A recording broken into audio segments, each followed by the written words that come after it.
Alright, you guys, welcome to the video. It's me, Ciara, aka Ciara in the bonus, and we are here live on Twitch. Make sure y'all drop a follow to the Twitch to pull up to the live stream and be a part of the conversation. And of course, make sure you guys leave a like, comment, and subscribe. I'd love to hear what you guys think. Let me know in the comments. Now, today, we got a video from my guy, FD Signifier. Yes, we're spicing up the content. We're bringing some more variety. Look, man, if you're on this channel, you might know me from music reactions or gaming or sports talk or whatever, but at the end of the day, you guys, there's a lot more nuanced conversations that I want to have. So I'm gonna start posting some more of these more conversational think piece videos here. So if y'all want to see that or have any other topic suggestions, let me know in the comments. Now, my guy FD Signifier, one of my favorite thinkers on YouTube, has uploaded a video saying Ishowspeed is a clown, and that's okay. Now, I've never heard him talk about any of the young content creators, so I'm honestly curious like what angle he's going with this. There's a lot here, so let's see what he has to say. I'm gonna let you guys know my thoughts and you guys let me know your thoughts. Let's go ahead and get into it. Having a life partner to help you out and bring you down the size. All right. So Light work. Ishowspeed is a 19-year-old streamer who has risen to fame as... Wait, he's 19? Bro. Yeah, I'm assuming he might bring up... I saw there was like a Forbes list of like top 50 most influential content creators, and Speed wasn't on the list. We already know what that is. You know what I'm saying? I'm not going to say certain keywords, but let's just say his support of something that rhymes with Palestine probably has something to do with it. You know, let's keep it a buck. But there's no way in your right mind you say that he's anything less than top 2 most influential content creators. No way. And he lost out on Streamer of the Year, and they give it to some random person named Rivers. Like, if not him, you gotta say Kai. But like, to deny his influence, he's not even on Twitch. He's doing these numbers just off of YouTube. That's what makes it so impressive. A clown. And you could maybe say he's a bit of a minstrel show as well. Modern day minstrel show. Maybe. Respectfully, a clown, right?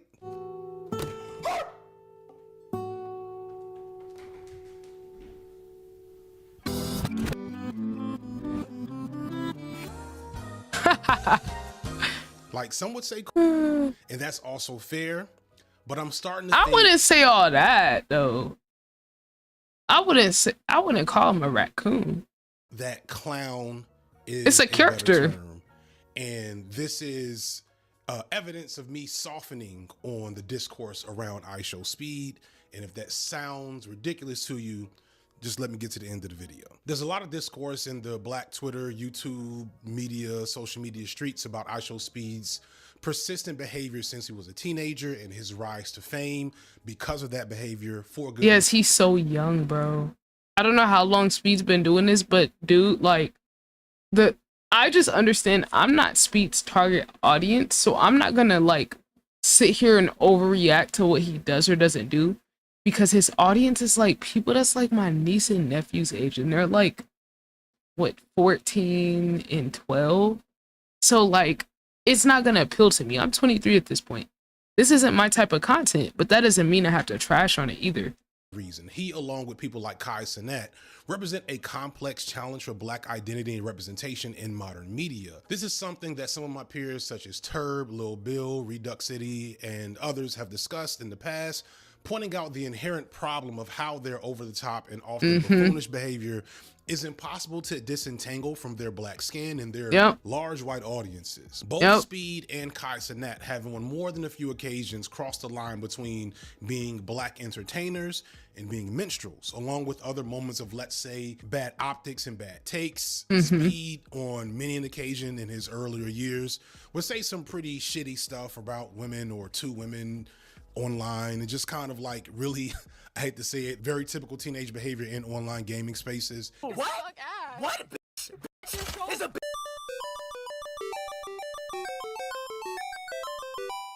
And then Kai oh wow, Cenat, what did he? I wonder what he said. has had more than a few moments that are questionable, specifically his recent comments about like Black Americans not having any culture, as he is Oh, brother. clearly a product of Black American culture. That nigga is black. Oh my God, here we go.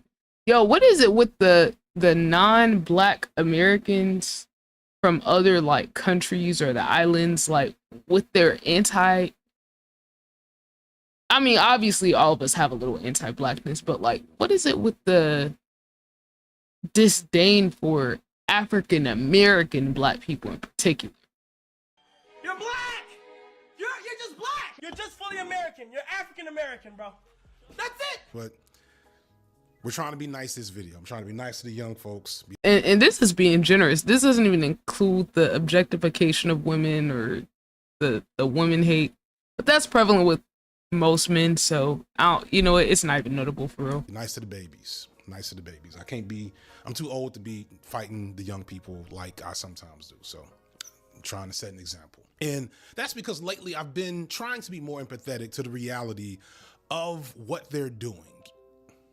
And that they're doing something that didn't exist, you know, only 5-6 years ago, because like they're only about 5-6 years deep into their careers. And we haven't set any standards or set any expectations as to what these careers are supposed to be. And for Speed in particular, it seems like he's cleaned up his act a little bit. He's been a little less overtly ridiculous on stream and been more about— Oh no, he's still ridiculous. He's still ridiculous, but these days he's maturing. That's literally it. Maybe some better PR, maybe better management, maybe better publicists, but I also think we're literally watching him grow up in front of our eyes.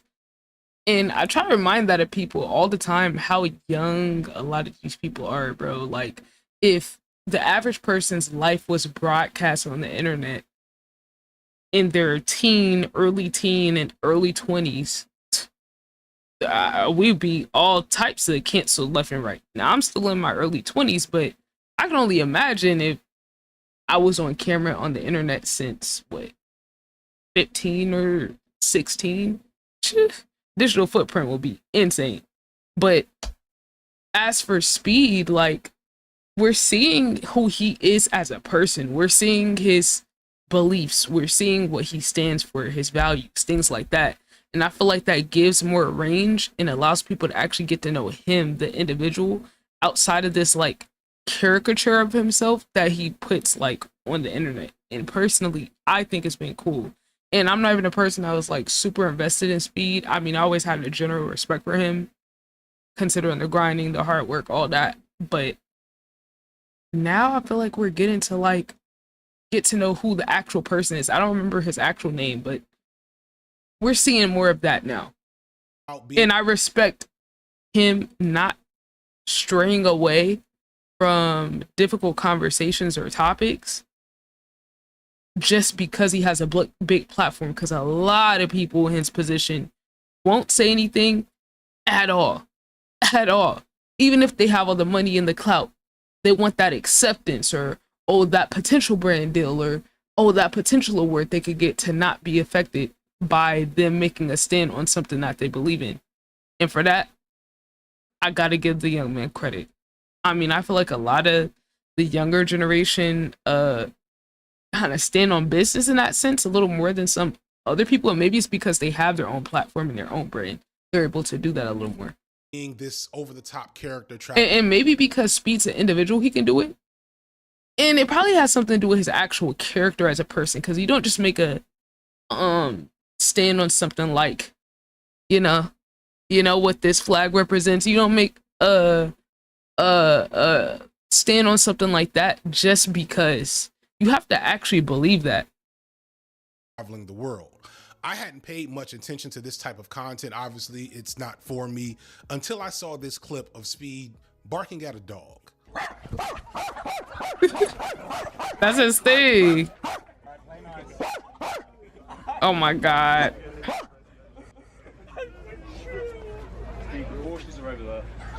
What about that the video clip? I wonder if he saw the clip where he was trying to buy a car from this dude and he was being like a little, what's the word, anti-black. And this is just plain funny. If you didn't laugh at this, that's a you problem in my perspective. This is a full ass human being out barking a dog, and the dog like saying you got it. That's funny to me. If you have a single silly bone left in your body from your youth, then you laugh. And what I get from moments like these, which are pretty typical with Speed, is that that's his ultimate goal, to make people laugh.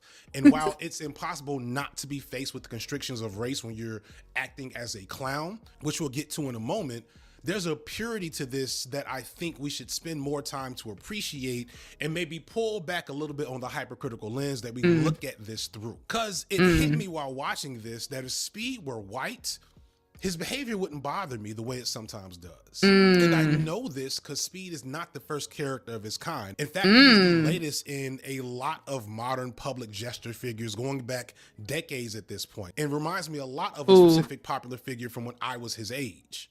Who?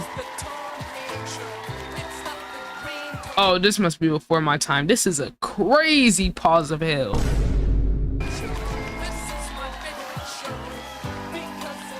The heck? What is this? Yo, what's good, Clink? How we feeling, fam?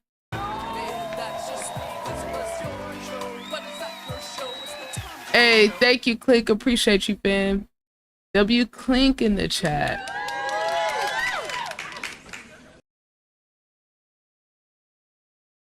Hold on, yeah, we're just recording a little video here. Tom Green is a weird Canadian. Who is Tom Green? Somewhat like Speed, specialized in drawing out laughter through bizarre public behavior with his over-the-top antics, anti-humor moments, pranks, stunts, and a pathological need to just never be normal in public. Just like okay, bet Clink. I don't think he ever. I'm gonna be tapping in. Work really hard on this. Go check this out. Green started out. Yeah, see, this is why we need OGs like FD making content, because I have no idea who the hell this guy is. Never heard of him. With a bizarre public access show that somehow got the attention of MTV and then became an MTV night show. And this was basically the spiritual successor. Clink, thank you for the biddies. Eric Andre show. Does this man just eat a piece of lettuce or a cabbage? You gotta eat the lettuce. Right, yeah, see, that's before my time. I don't know who that guy is, but that's why we need the OGs. Eat the lettuce. Like, there probably is not an Eric Andre okay, show. I remember Eric Andre, though. I do remember this guy. Without Tom Green, and there's probably some other examples that I'm forgetting. Okay, see, Eric Andre is about the barrier between when I saw kind of those type characters. But that makes sense, though. So they're saying there's a guy before Eric Andre that kind of had the same vibe. Yeah, I know. I remember that infamous clip where Eric Andre's like pulling on the fist. And he's like, I don't even know what he was doing. I don't know what the context was, but like hardcore yeah, media types I remember that. This stuff. Shout out to Nicholas Nameless. I don't even know what the context is. That's how iconic that clip is. People don't even be knowing where it's from. Like, people of my generation, we will see like memes and gifs of some of these people, and we don't even know what the original stuff is. It's crazy how like our generation takes like clips and pieces of stuff from back then, and it kind of lives on through like memes and gifs and just little funny responses. But like, it's just so wild how that happens, and how we like carry on tiny pieces of history like that, or pop culture, so to speak. Me and say, actually, the insert here show was the first one, but for now, we're just gonna give the credit to Tom Green. From there, Green got into other forms of media, such as comedy, rap, a few movies. Okay. Over time, oh, I've seen this guy's face somewhere. his appeal carnivore. Hold on. That found him funny in the late 90s and early 2000s, was a little too old for him by the 2010s, and so he faded away, which will probably. So basically, he fell off. Eventually happen to Kai and Speed as their audiences age and they have to figure out what they're going to do next, which is not like a shade. It's just the natural progression of youth oriented. Like when Lil Pump, you know what I'm saying, when he was coming up and J. Cole told him he better figure out what he's going to do before he falls off. Yeah, y'all remember that?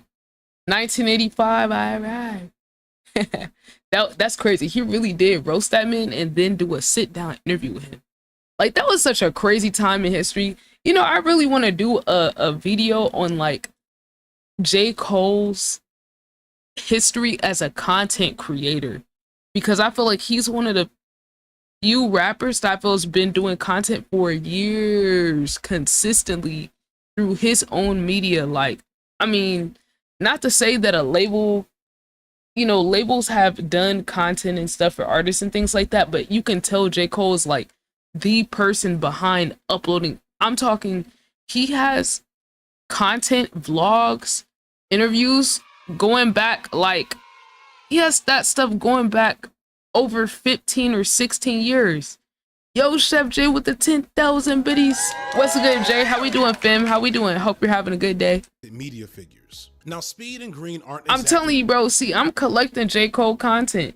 I'm collecting the content. I'm gonna do a documentary or like a little video in him. I don't know. I might work on that this week. I'm not gonna lie. I might work on that this week. Legit, because that topic, that idea actually has me kind of excited, because I literally have a bunch of videos I feel like J. Cole fans would probably appreciate me compiling all of those and kind of just doing a little, I don't know, like a little throwback to show how much he's been into content. I mean, he's been so consistent. It's not like he did it here and there. You catch a vlog here or there. There's vlogs in the studio, vlogs of him going to buy his own albums, vlogs of him with different celebrities, little interviews, like just a bunch of content. He's fed his fans a lot of content before even vlogging was popular. Vlogging didn't get popular till like around after 2014. He was doing vlogs in like 2010, 2009, 2008. When you really think about it, people were not like recording their own content and posting it consistently that early. I think the oldest video I've seen of J. Cole, like content wise, might go all the way back to like 2007. I could be wrong. What's 16 years ago from now?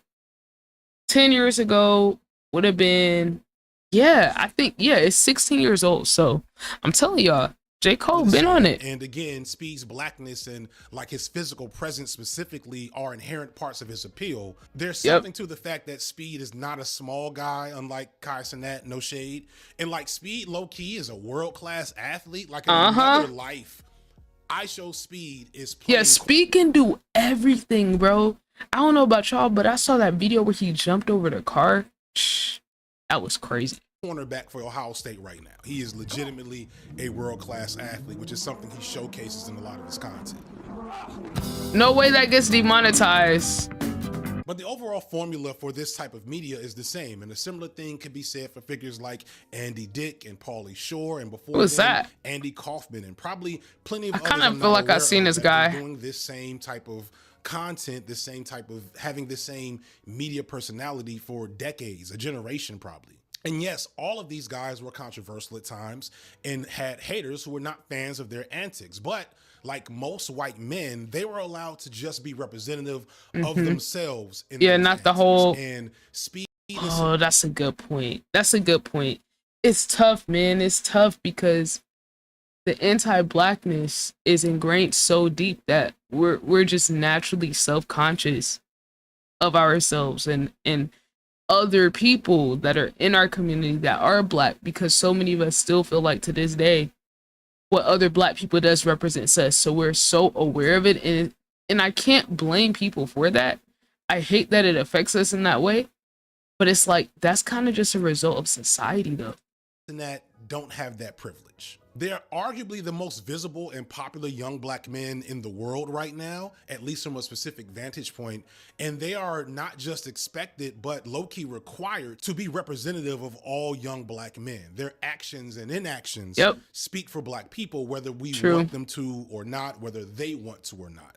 And this flared up recently when Kai mentioned on stream that I guess the Kamala Harris campaign had been reaching out to him to get her on his stream, and he refused, stating that he doesn't know anything about politics. And this, of course, wasn't a problem for the lesser white streamer Aiden Ross, who just days before this had Donald Trump on his stream. Even as Kai Cenat says that he doesn't know anything about politics and he doesn't want to be political, that statement in and of itself is political. Because let's be clear. Cenat's desire to remain apolitical is not just because, oh, I'm so dumb, I don't know politics. It's because he knows black. That being political as a black man will cost him. Would Aiden Ross lose some viewers for having Donald Trump on his stream? Probably, but it won't be all that significant for him. He'll survive at the lower level that he's at regardless. But Kai and others similar to him like KSI and Marquise Brown Lee and Corey Kenshin, they are avoiding the responsibility and burden of addressing. And I don't blame them. It's a huge burden, because it's like, then you're inviting unnecessary stress into your life when you have that big of a platform. And I can't say that I'm mad that they won't be political. I mean, their existence alone is political. So even them saying I'm not into politics as a black person, like FD said, is a political stance. Because a lot of us feel like we have a social responsibility and a moral responsibility to be XYZ. It doesn't matter, but I mean, I don't envy being in their position, because it's like any personal opinion you have, people are going to try to use that to push someone's agenda or their campaign or whatever. Yo, what's good, Tom?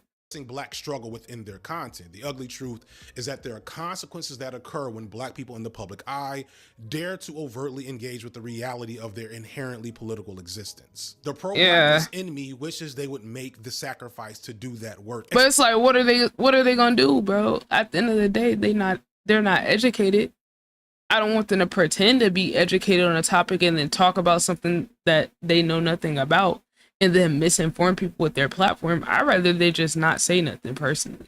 Especially since that's just me, though. Like Sinat and like Corey Kenshin, their blackness is very clearly an explicit value add to their media careers within this particular medium of the streamer, like reviewer, content creation world. A connection to black and hip hop culture, a genuine connection, is a part of the currency that has made them stars. It's why Kai Sinat is bigger than Aiden Ross. They both have pretty much the exact same. Yeah, Kai. I mean, that's only part of it. That's only part of it. Number one, Aiden's on cake. That's number one. Number two, Aiden has said insanely dumb stuff and done crazy stuff to exile himself. Aiden's still pretty big, pretty impactful, and Aiden has actually, I'm not gonna say he put all these other guys on, but a lot of people that's up right now use the Aiden method, right? Or they work with Aiden at a certain point. And also, like, at the same time, it's like Aiden is like not as big as he could be by choice. If he actually tried and put effort into his content, he'll be way further. And he has said as much himself. This ain't even be dissing him. Like, Aiden has said that. But he chose to go, I'm gonna go the manosphere, alpha male, red pill, incel route. He's the one that decided to do that. That was a choice. He wanted to do that and stick to that shtick instead of getting better with content and putting effort in with content. And at the end of the day, like, Aiden's not as big as he could be because of Aiden. I just gotta say that. I gotta say that. Because he had the platform. Aiden was the biggest streamer. But, and also I have to add, since he brought up hip hop, I gotta say, see, I know FD don't know this context, that's why I'm gonna throw it in there. Aiden blew up because of hip hop culture. Even though he's not black, literally a gigantic part of why Aiden blew up outside of edicts is because what he was collaborating with who? Rappers.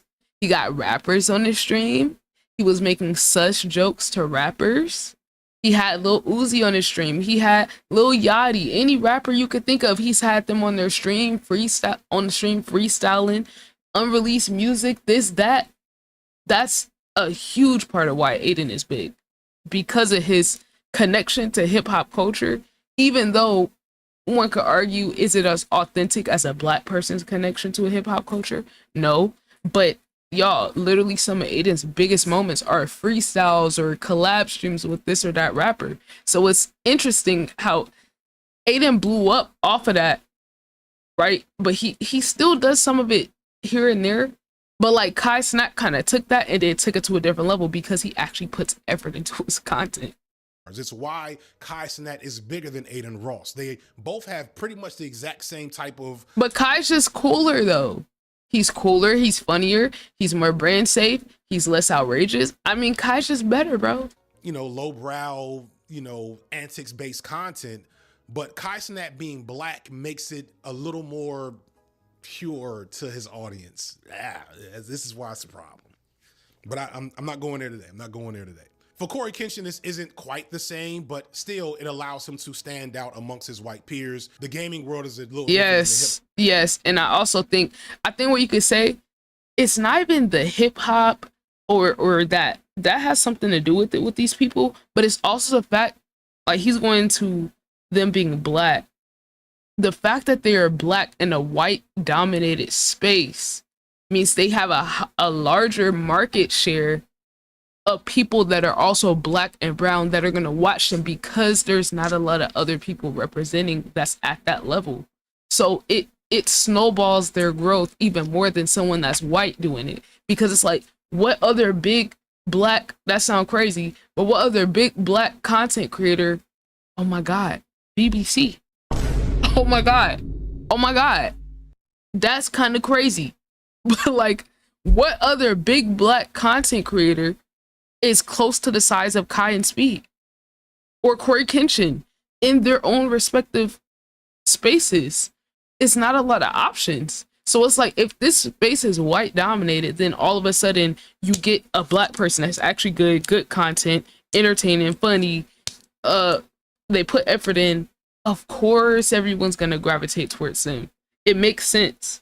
On top of the hip hop, on top of the relatability, the cultural thing, like, I feel like that needs to be noted, that it's not that many of us in this space, which gives us more room to kind of have people gravitate to us just off of that. Streaming podcast world, but it still has the same overall core factors. And the reason why they should go ahead and do it is because it's not like they're escaping the challenges of race regardless by ignoring them.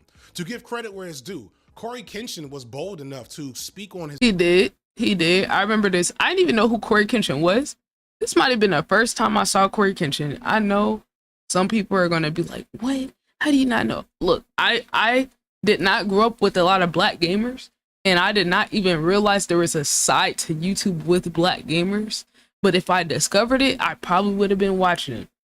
But I understand why he's so impactful, because it's not a lot of big black gamers. I mean, shout out to I'm Dante. He been gaming for a minute. Berleezy, you know what I'm saying? But off the top of my head, those are like the biggest ones. And it's not that many of them. His experiences of bias firsthand a few years ago when he made that video pointing out the differences in the way that he's been treated compared to his white peers who often make the exact same type of content on YouTube. And Kai has been the target of, let's say, racially charged negative attention from many of his competitors on a few occasions, let alone the negative Ninja attention that his hip hop adjacent persona brings. Hey, best go giveaway event that turned into riots in New York. Oh my God, don't get me started with this. Like, yes, this was unorganized and everything, but the way they tried to turn Kai into a criminal was very unsettling.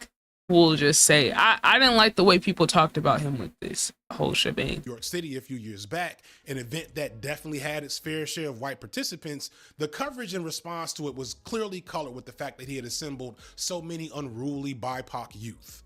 The NYPD saying the crowds, made up of mostly underage kids, went from unruly to violent fast. It's not that the political elements of his existence don't affect them, it's that he's choosing to ignore them for the sake of keeping his bag full. And this is one of the reasons why I'm finding a little newfound respect for Speed. Speed is no political actor, but he's developed his public persona in a way that has managed to touch on certain issues around race in a really organic way. The Euro trip he took over this summer cleverly put on blast the ways in which he's racially profiled and dehumanized by his white audience. Yeah. I hope he shows that clip where that lady was flipping him off in a restaurant, and yeah, Speed was walking by this lady and she just threw up the bird at him and put her hands in his face while she was doing it. And I'm like, bro, what? And then I think one of them places he went, they was calling him like the hard ER or something. Like they were chanting it at him.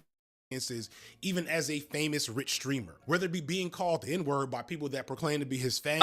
Yep, there you go. How do you say book in Bulgarian? What? Wait.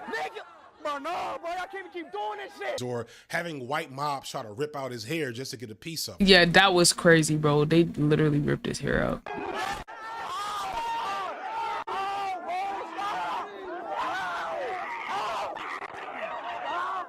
That's crazy, bro. He's also been surprisingly outspokenly pro-Palestine in the way that no one in his land has been. Yep.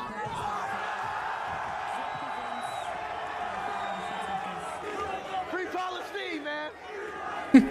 W's in the chat. But again, he does it subtly without making it an overt political statement. He's not grandstanding on that belief. He's just making it a part of his content. So I'm of two minds with all these guys. In the perfect ideal world, them being black wouldn't come with such a explicit social burden. That's literally what we're fighting for, self-determination. That's it. So I won't deny that to these guys, but I also feel it necessary to point out that we won't get to that point without sacrifice from everyone involved, especially those who have managed to attain power and influence. And it doesn't have to be much, just a bit of effort. I'm not expecting them to do some of the content I do or other cornbread to people. We're limiting our reach based on those politics, and that is what it is. And that's choices that we all make willfully.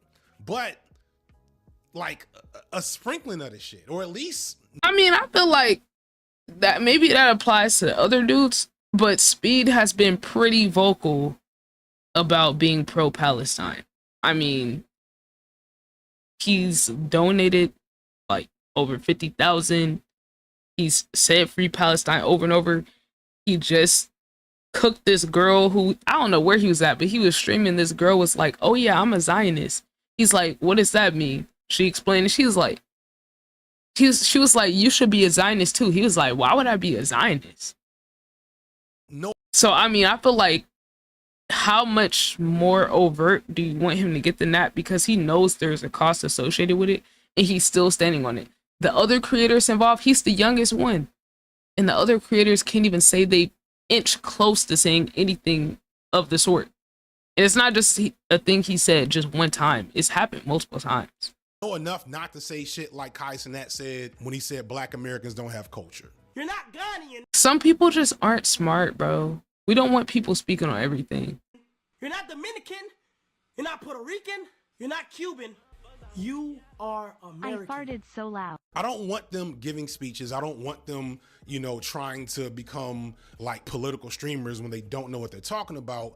But a little more acknowledgement, just like what Speed is doing, would be valuable. And at the same time, I feel as an elder, my role shouldn't be to just like lecture and pass judgment. That's why I feel like there should be more crossover with older black media figures with these younger ones. I don't expect truly great politics to be produced between a conversation with like Kai Cenat and Joe Budden or something, but I think it would be overall a good thing. If How not Joe just Budden create catch a stray? a better bond between hip hop's aging era, who have a decent understanding of certain black issues, and the youth who truly drive culture today. And thus we have to rely on them to carry on those traditions. Because Kai is only 22, Speed is 19. These are adults, right? But to anyone who's over the age of 30, as you hear my knuckles crack by saying adults, you know that these are still very much boys. They have no clue about most of the things they're doing or about the world in general. And they're just kind of building a plane as they fly it and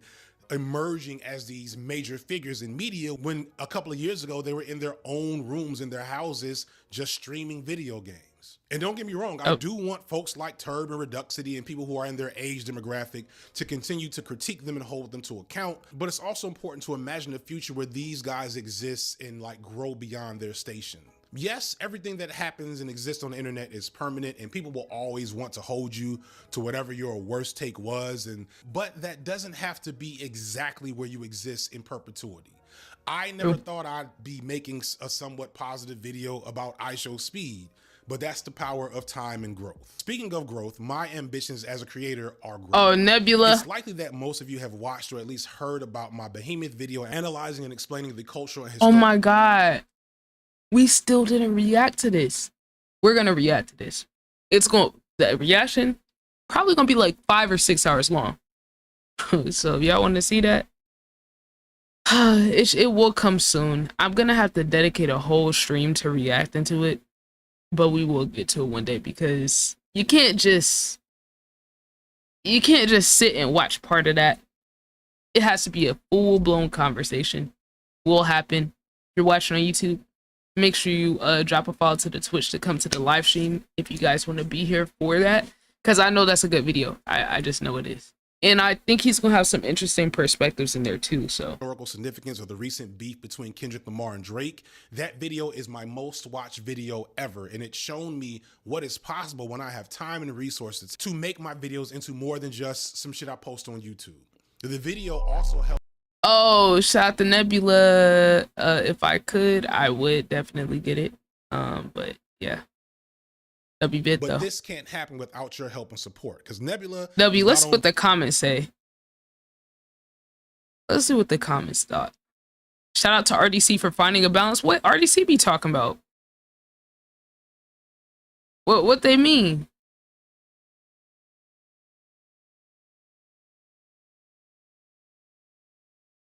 Finding a balance with what? They don't be talking about no political stuff. They might be thinking of something. Huh. I mean, I'm not even questioning their creativity or their impact, but I'm just trying to think about, like, they don't do no political stuff, so I mean, that's what I was thinking. Kaisenat saying black culture doesn't exist while capitalizing on some major parts of it is a perfect example of the sterilization of blackness in internet media, aside from hyperbolic and stereotypical tropes.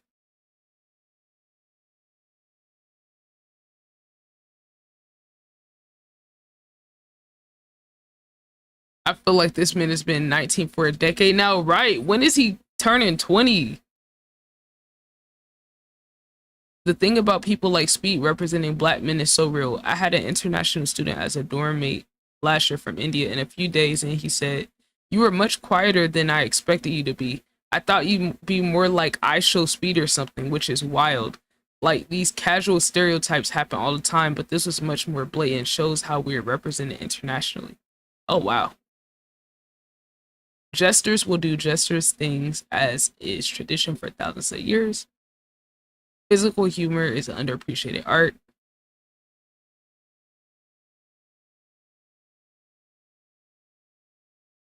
Be nice to the babies.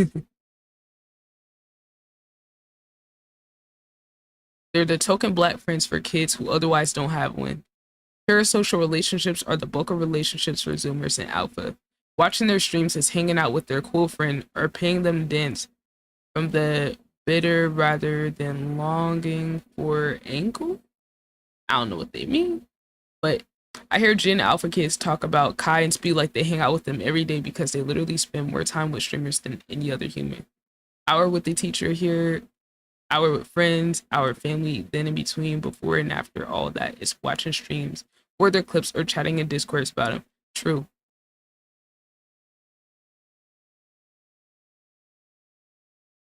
Huh. I think a more one-on-one comparison. God, okay. Hold on. It's a whole book. So he's saying Speed is like KSI. Blew up the exact same way. He'll make fun of his own blackness and heritage as part of his content since he was 16. Makes more sense when you learn he went to private school in England. He was one of the only black students in his school. That's true. You know, KSI was crazy back in the day. Said Kai covered up essay at his NYE party. Yeah, that whole situation, I'm not gonna speak on it, but look, man, y'all let me know what y'all think. This is a good video. I appreciate the perspective from FD, and he definitely addressed some conflicting feelings that I have about some of the people that represent us black people, black content creators in the space. So yes. W video, if you're watching on YouTube, W new follow.